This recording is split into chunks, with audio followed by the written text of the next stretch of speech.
Cerita diawali dengan memperkenalkan sosok pria paruh baya bernama Dan Morgan, seorang sales mobil yang sedang melobi seorang pelanggan. Dan bukanlah sosok yang haus akan jabatan, bukan juga tipikal pria yang iri, meski salah satu rekannya memiliki mobil sport mahal yang dibelinya dengan cara cicilan.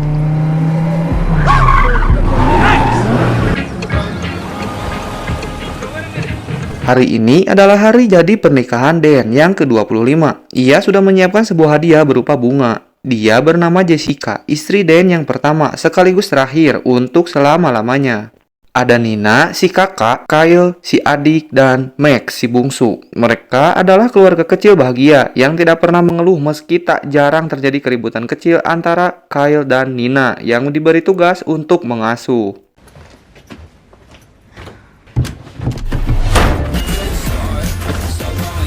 Kyle, si adik, ternyata diam-diam adalah seorang gamer yang sering menyewa komputer milik temannya hanya untuk bermain game kesukaannya, yaitu game Valorant. Bahkan, Kyle sudah punya fans sendiri berkat keahliannya dalam main tembak-tembakan tersebut.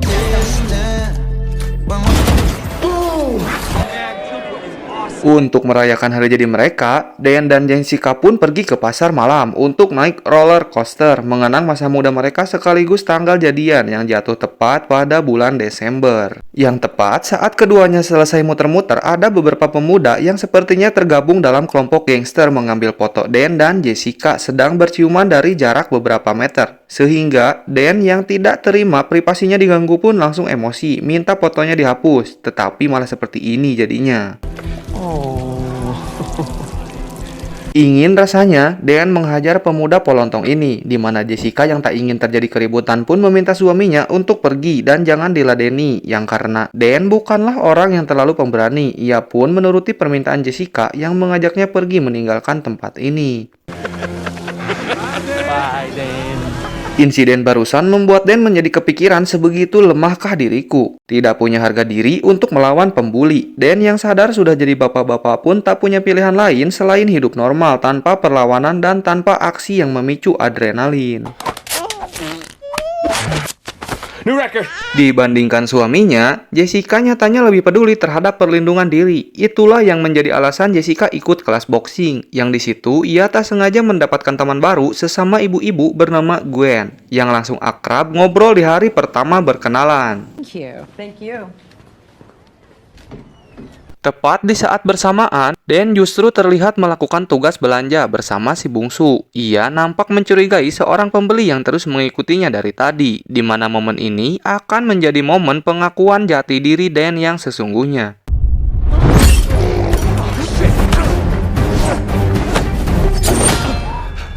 Really? Dan ternyata sangat pandai berkelahi, bahkan dengan posisi masih menggendong si bungsu. Entah siapa orang asing ini dan apa tujuannya, Dan tidak memiliki pilihan lain selain melumpuhkan penjahat itu di depan umum.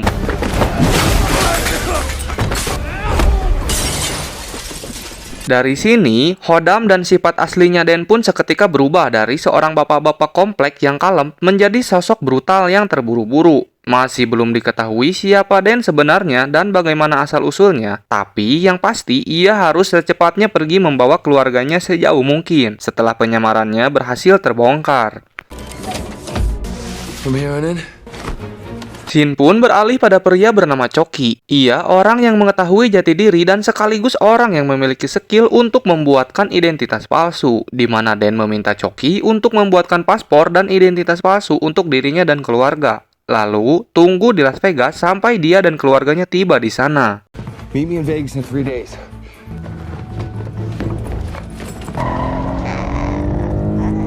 Tak buang waktu, Dan langsung menjemput Nina di sekolah. Tepat saat sedang nongkrong bersama teman-temannya, setelah itu mereka berdua langsung meluncur ke rumah temannya, Kyle. Yang akhirnya ketahuan juga bahwa Kyle diam-diam sering bermain game. Tak punya waktu untuk menceramahinya sekarang, Dan langsung meluncur untuk menjemput Jessica di tempat kerjanya.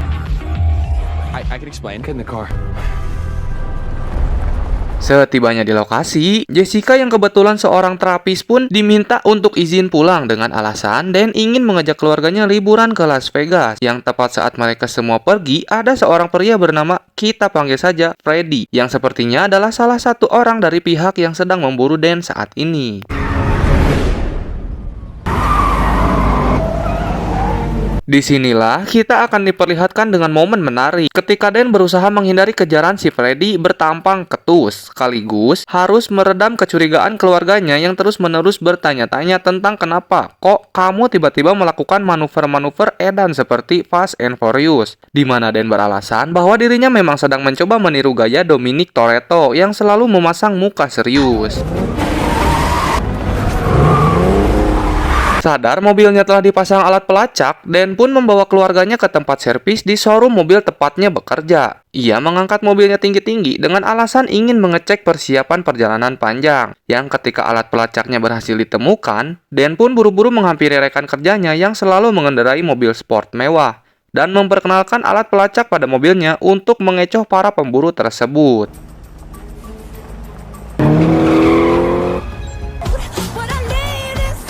Beberapa jam kemudian, Dan dan keluarga terlihat sudah menempuh kurang lebih seperempat perjalanan, di mana hal mengejutkan terjadi ketika Dan melakukan hal cilepeng dengan membuang ponsel milik anggota keluarganya dengan maksud untuk mencegah upaya pelacakan yang dilakukan oleh para pemburu. Namun, di depan anak dan istrinya, Dan beralasan bahwa ponsel adalah satu dari sekian banyak penyebab kurangnya komunikasi antara sesama individu, sehingga apa yang dilakukannya barusan adalah untuk kepedulian seorang kepala rumah tangga yang ingin menjaga keharmonisan keluarganya.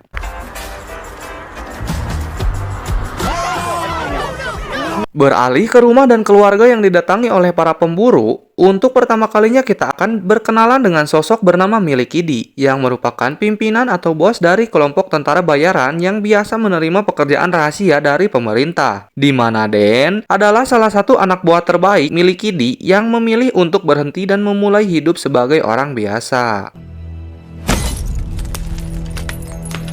Kembali ke Dan dan keluarga yang sedang berkendara di jalan tol tepat saat ada beberapa anak buah Milikidi mengawasi dari atas, mereka memutuskan untuk melakukan pengejaran menggunakan kendaraan roda 2. Yang untungnya istri dan kedua anak Dan sedang tertidur lelap dan hanya si bungsu yang masih nyilek, sehingga Dan bisa leluasa melakukan aksi-aksi brutal kepada para pengejar tersebut.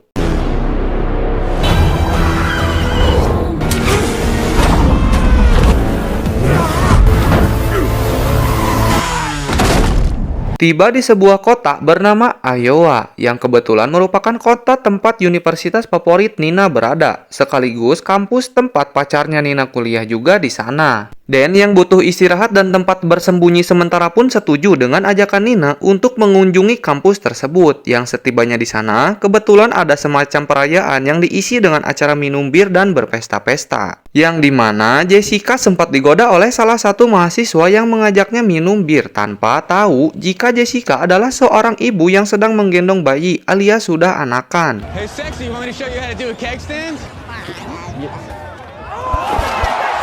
Saat sedang keliling kampus, Dan mencurigai seorang pria Jerman yang sedang membawa koper misterius. Ia pun izin untuk menyingkir pergi ke belakang yang alangkah malunya seorang Dan saat mencurigai pria yang salah. Dan terlibat perkelahian dengan anak buah Milikidi, tepat di dalam ruang laboratorium, yang meski beresiko dan cukup menghariwangkan dan selalu membrutal mengeluarkan semua kemampuannya hingga si penjahat tumbang kurang dari 1 menit saja. Nina sendiri terlihat pergi ke asrama laki-laki dengan maksud untuk menemui pacarnya. Yang betapa sakitnya hati Nina saat menyadari jika pacarnya ternyata sudah punya cewek baru dan kebetulan baru saja selesai melakukan adu gabrut, sehingga Nina yang sakit pun langsung pergi sambil cirambai nganggungguik ceri. Melihat putrinya menangis, Dan yang tak tega pun memberikan sebuah nasihat berupa ilmu pengetahuan tentang titik-titik syaraf tubuh manusia yang paling lemah dan paling rentan merasakan rasa sakit. Selesai dengan si sulung Nina, kini giliran Kyle yang selalu murung karena tidak bisa main game. Sehingga untuk membuatnya ceria, Dan mengajak Kyle untuk main tembak-tembakan di zona permainan. Kyle yang terlihat sangat amat percaya diri bisa menang mudah melawan ayahnya, tanpa tahu jika hal tersebut adalah makanan sehari-hari ayahnya ketika dulu masih bekerja. You just pull the trigger? Oh, I got lucky there. Semakin dekat dengan Las Vegas, Dan akhirnya bisa menyatukan kembali keakraban keluarganya. Kini mereka nampak lebih ceria, lebih banyak ngobrol antara satu sama lain yang hal itu sudah sangat jarang terjadi akhir-akhir ini.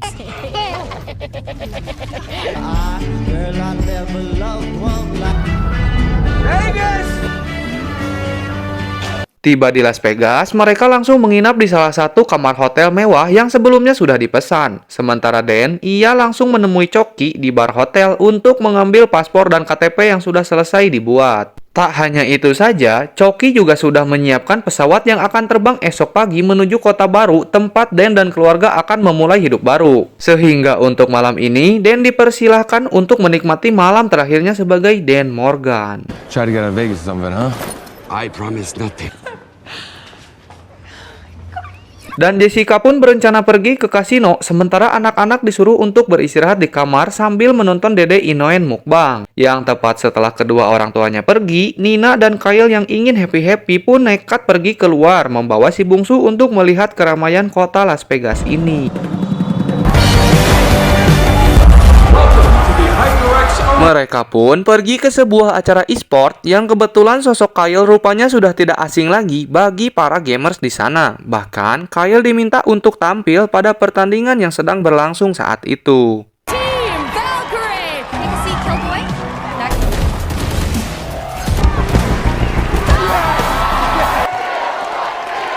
Kembali kepada mereka berdua yang sedang makan malam, Dan berencana untuk menceritakan semuanya. Namun momennya ternyata belum tepat karena Jessica terlalu excited dengan malam ini sehingga Dan tidak tega jika harus merusak momen tersebut dan akan mencari waktu lain untuk ia menceritakan identitas aslinya. Crazy sexy.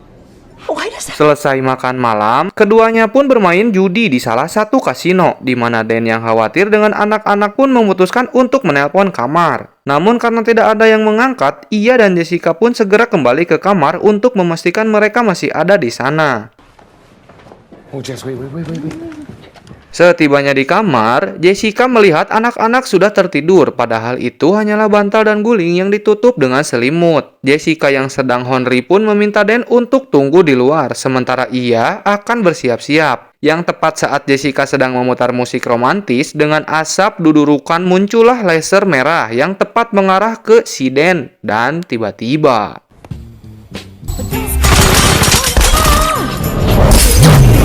Tepat saat Dan sedang sibuk dengan para pemburu, Jessica pun berhasil disergap oleh si Freddy, yang membuat Dan terpojok, di mana Dan terpaksa menuruti permintaan si Freddy untuk menjatuhkan pistolnya. Then I'm gonna kill her.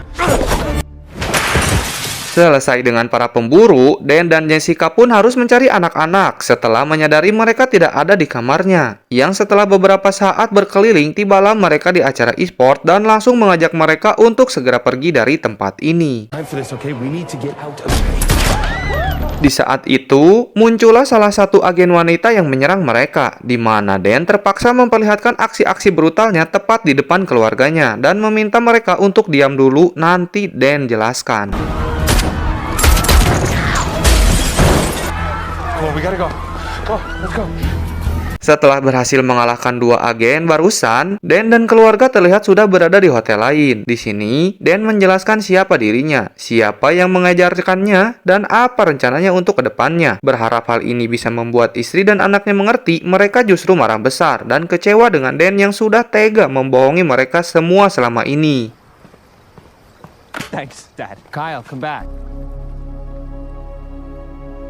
Saat anak-anak sudah tidur, Jessica terlihat menghubungi teman barunya, yaitu Gwen, untuk curhat yang kebetulan sedang berada di Las Vegas juga. Ia menawari Jessica bantuan dengan akan membawa Jessica dan anak-anak pergi dari tempat tinggalnya, setelah mendengar jika suaminya Jessica telah menyakiti mereka semua. Semalaman, Dan tidak tidur karena terus memikirkan keluarganya, berpikir bagaimana caranya membuat mereka mau mengerti situasinya. Namun seberapa keras Dan mencoba, Jessica dan anak-anak tetap pada pendiriannya untuk pergi dari Dan saat itu juga. Tiba di sebuah lapangan terbang, Jessica dan keluarga langsung disambut oleh Gwen yang akan membantu mereka pergi dari Las Vegas, di mana keputusan Jessica yang terburu-buru dan bodoh ini akan menjadi suatu penyesalan luar biasa saat dia baru menyadari jika Gwen tidak seperti yang ia pikirkan. Gwen ternyata adalah salah satu anak didik milik Kiddy sekaligus rekan lama Dan di kelompok ini. Sehingga Jessica dan anaknya pun resmi menjadi sandera yang akan membuat Dan menjadi semakin kesulitan. Milik Kiddy langsung menghubungi Dan dan memperlihatkan kondisi keluarganya saat ini. Sehingga Dan mau tidak mau harus mendatangi undangan milik Kiddy yang menunggunya di sebuah gedung kosong untuk menukarkan nyawanya dengan nyawa keluarganya.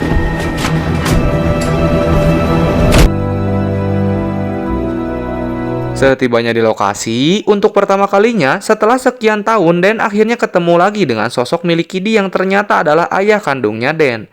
Yang hal itu cukup membuat Jessica dan anak-anak terkejut dengan rahasia yang lagi-lagi disembunyikan oleh Dan. Milik Kiddy hanya ingin Dan putra sematawayangnya kembali aktif dalam bisnis keluarga ini. Yang karena Gwen mengancam akan menembak anak dan istrinya, Dan tidak punya pilihan lain selain menuruti kemauan ayah jahatnya tersebut. I'll do it. Okay. Setelah sepakat, milik Kiddy pun meminta ajudannya yaitu si Om Botak untuk mengantarkan keluarga Dan ke bandara untuk dipulangkan ke tempat asalnya. Yang karena Gwen waktu dulu adalah mantan kekasih Dan yang sempat dicampakkan, Gwen meminta waktu 10 menit saja untuk menyelesaikan urusan yang belum selesai sekaligus nostalgia mencicipi rasa yang dulu pernah ada. Yang pastinya kalian tahu sendirilah.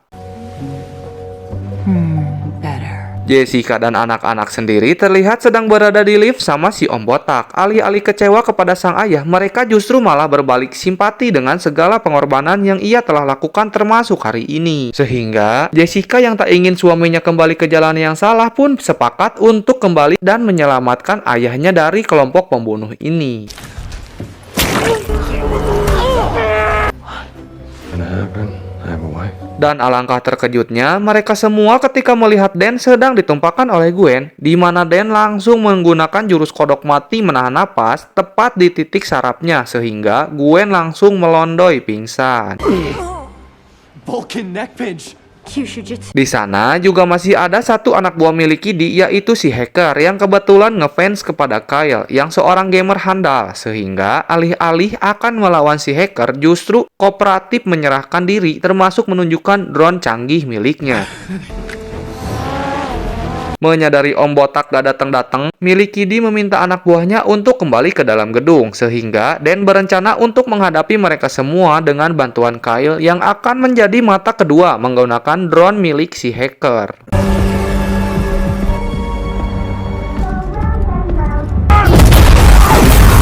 Milik Kiddy dan CS di sini pun mendapat kejutan berupa ledakan yang disiapkan oleh Dan, di mana mereka sempat berbincang mengenai apakah milik Kiddy akan berubah pikiran atau tidak. Yang karena milik Kiddy dan antek-anteknya akan gas terus tanpa mundur sedikit pun. Maka Dan langsung mengatakan jangan salahkan Kang Bajigur kalau kalian semua akan menangis minta ampun atas nyawa kalian sendiri. Let him have it!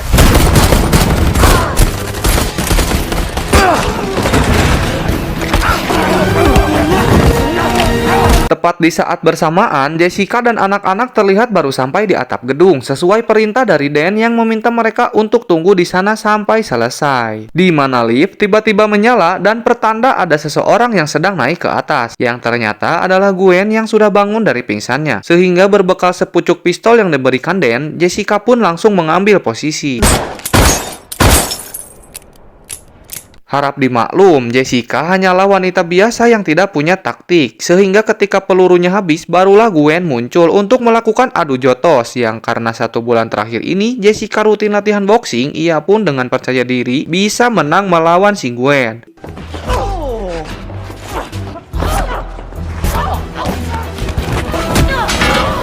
Setelah Jessica dibuat babak belur, kini ia harus jatuh ke balkon dan menerima fakta jika dirinya tidak mampu melindungi anak-anaknya sendiri. Yang karena salut dengan upayanya Gwen yang ingin sedikit hiburan pun sengaja membiarkan Jessica mengambil sebatang bambu dengan maksud untuk naik layaknya atlet lompat gala. Namun, inilah yang terjadi. Tongkat bambunya justru patah bersama dengan tulang belakangnya. Karena masih tak mau menyerah, Jessica pun kembali mengambil patahan bambu tersebut dan melakukan sesuatu yang sama sekali tidak diduga oleh si Gwen. Setelah Gwen mokat, kita akan kembali ke Dan yang masih berjibaku dengan sisa-sisa pasukan. Yang berkat pelatihan dan didikan keras miliki di waktu kecil, Dan bisa dengan mudah membantai mereka semua sesuai dengan perkataannya di awal.